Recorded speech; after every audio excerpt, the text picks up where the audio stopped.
दादा, आजकाल नेते मंडळी आमदारांना घेऊन जातात, नगरसेवकांना घेऊन जातात आणि तुम्ही पुण्यातल्या ग्रामीण भागातील लहान मुलांना थेट अमेरिकेत घेऊन गेलात, तेही नासा विजिटला.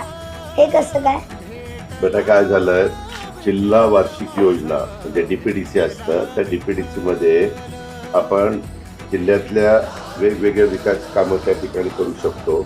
नासा एक जागतिक पातळीची महत्त्वाची संस्था आहे. गोरगरिबांच्या मुलांना, हुशार मुलं, परंतु जिल्हा परिषदेच्या शाळेमध्ये शिकणारी गोरगरिबांची ती मुलं काही परदेशामध्ये जाऊ शकत नाही, कारण लोकांची आर्थिक परिस्थिती त्यांच्या आई वडिलांची नसते. ह्या मुलांना जर लहानपणी त्यांचे जे बुद्धिमान आहेत त्यांचं सिलेक्शन आम्ही करतो आणि त्यांना पाठवतो. आता 25 बॅच आपण पाठवलेली आहे आणि त्यांना तिथं गेल्यानंतर नासा म्हणजे काय, जगात काय चालतं, कशा पद्धतीने चालतं, एक कॉन्फिडन्स त्यांना येतो. तो येण्याच्या आपण ते पाठवलं, असं आपण केलं.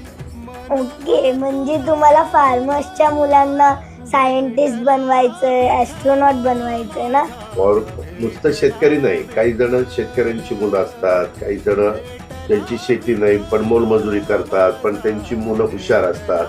अशी गोरगरिबांची मुलं की जे कधी पण विद्यार्थी दशेमध्ये परदेशात गेले नसतील, अशा मुलांना तिथं पाठवायचं आणि मग